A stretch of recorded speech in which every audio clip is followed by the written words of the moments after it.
ಜನಸೇನಾ ಪಕ್ಷದ ಮುಖ್ಯಸ್ಥ ಮತ್ತು ಆಂಧ್ರ ಪ್ರದೇಶದ ಉಪಮುಖ್ಯಮಂತ್ರಿ ಪವನ್ ಕಲ್ಯಾಣ್ ಅವರ ಹೇಳಿಕೆಗಳು ತೆಲಂಗಾಣ ರಾಜಕೀಯದಲ್ಲಿ ಸಂಚಲನವನ್ನ ಮೂಡಿಸಿವೆ. ತೆಲಂಗಾಣದಲ್ಲಿ ಕಾಲಿಡಲು ಬಿಡುವುದಿಲ್ಲ ಎಂದು ಕಾಂಗ್ರೆಸ್ನವರು ನನಗೆ ಬೆದರಿಕೆ ಹಾಕುತ್ತಿದ್ದಾರೆ. ತೆಲಂಗಾಣ ನಿಮ್ಮ ಕುಟುಂಬದ ಭೂಮಿಯೇ. ತೆಲಂಗಾಣದಲ್ಲಿಯೂ ಜನಸೇನಾ ಪಕ್ಷ ತನ್ನ ಸ್ಥಾನವನ್ನ ಗಟ್ಟಿಗೊಳಿಸಿಕೊಳ್ಳಲಿದೆ.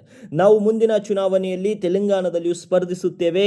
ನಾನೇ ತೆಲಂಗಾಣದಲ್ಲಿ ಸಂಚಾರ ಮಾಡಿ ಜನರನ್ನ ತಲುಪುತ್ತೇನೆ ಎಂದು ಕಾಂಗ್ರೆಸ್ ನಾಯಕರನ್ನ ತರಾಟೆಗೆ ತೆಗೆದುಕೊಂಡ ಅವರು ಜನಸೈನಿಕರು ಹೊಡೆತ ಮತ್ತು ಬೆದರಿಕೆಗಳಿಗೆ ಹೆದರುವುದಿಲ್ಲ ಅಂತ ಹೇಳಿದ್ದಾರೆ. ರಾಹುಲ್ ಗಾಂಧಿ ಮತ್ತು ಪ್ರಿಯಾಂಕಾ ಗಾಂಧಿ ದಕ್ಷಿಣ ಭಾರತಕ್ಕೆ ಬಂದು ಸ್ಪರ್ಧಿಸುವಾಗ ನಾವು ತೆಲಂಗಾಣದಲ್ಲಿ ಏಕೆ ಸ್ಪರ್ಧಿಸಬಾರದು ಅಂತ ಪವನ್ ಕಲ್ಯಾಣ್ ಪ್ರಶ್ನಿಸಿದ್ದಾರೆ. ನನ್ನ ವಿರುದ್ಧ ಮೊದಲ ಪ್ರಕರಣ ತೆಲಂಗಾಣದಲ್ಲಿ ದಾಖಲಾಗಿತ್ತು.